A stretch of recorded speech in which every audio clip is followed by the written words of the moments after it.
Today we're going to work on telling your story through photography, and we're going to talk about how you can do that with limited materials. In fact, I'm just planning on using our phone. Of course, you can always use a fancier camera if you have one. I have this little tripod set up in my studio.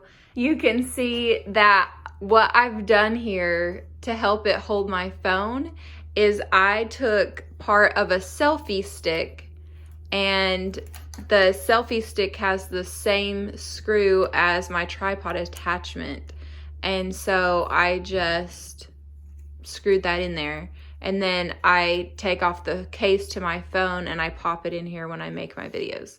And I have mine set up for horizontal, but if you have a kind of a tripod that has the ball head, you can adjust that to turn it on its side so that you could have your phone arranged vertically. So just thinking creatively, if you don't have a tripod, but you do have a selfie stick, you could use your selfie stick in a bucket of some sort, trash can, fill it with heavy things to hold that still and keep it oriented the way that you want it to be. And that could be another solution for a makeshift tripod. You could always tape in some way your phone to a surface, tie it to a chair. Okay, so we talked about telling your story and how to say what you want. But what if you also care about looking good in your pictures? How does that change things? Well, one of the things you want to think about is lighting.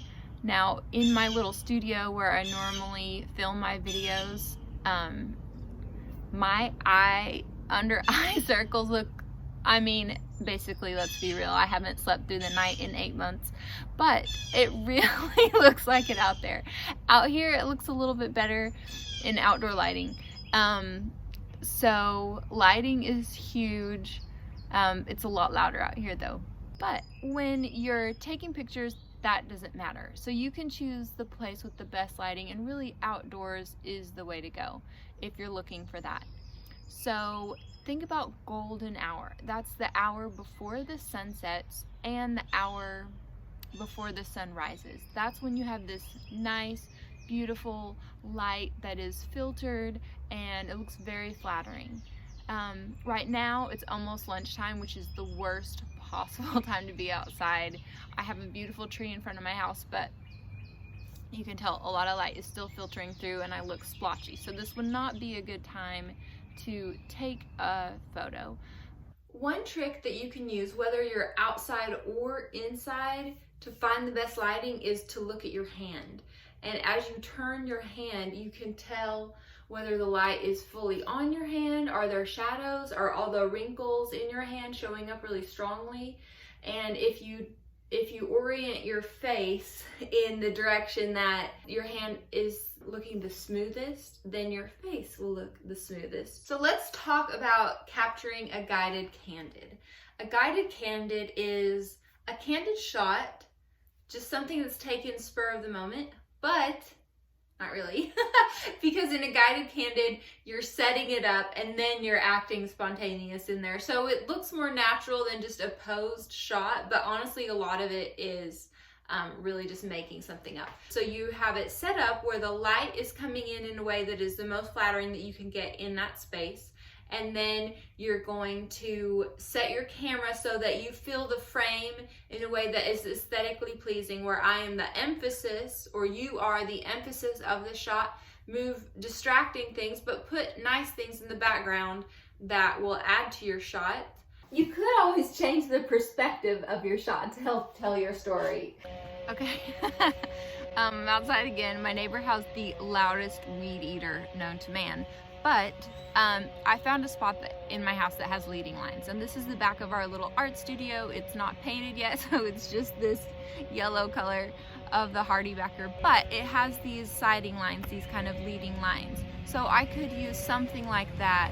You might have a fence, you might have windows, a desk, things in your room. Just think about how you're positioning that and how that plays in to direct the eye. You could use the principle of rule of thirds by placing yourself on one of the thirds on one of the sides of your picture instead of being directly in the center.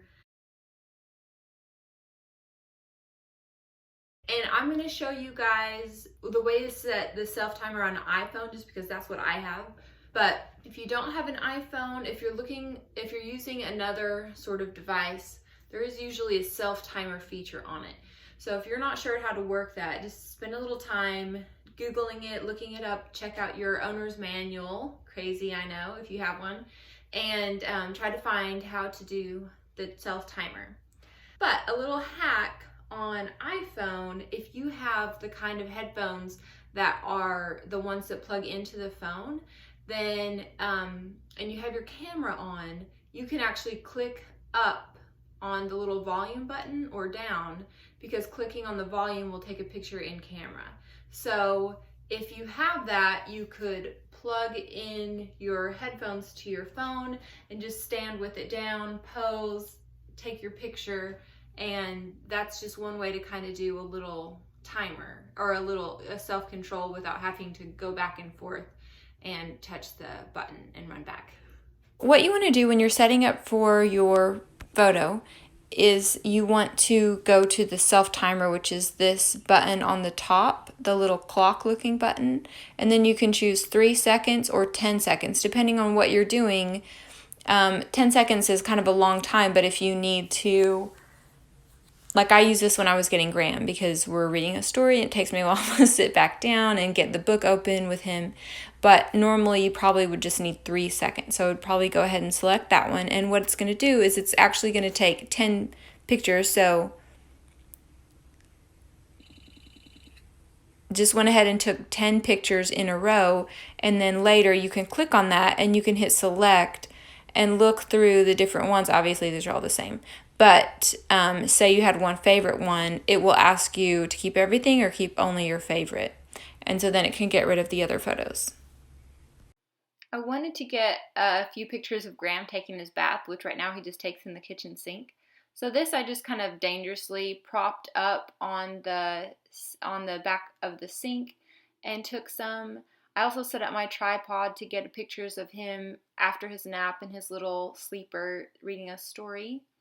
I tried some far away because I wanted to show more of his little bookshelf that's in his room, but ultimately I liked a closer crop so that we could see the interaction between he and I. And then I've tried a few in my studio. This is my kind of fake guided candid. I'm laughing at an imaginary person that is not really in the room. All right, guys, now it's your turn. Have fun.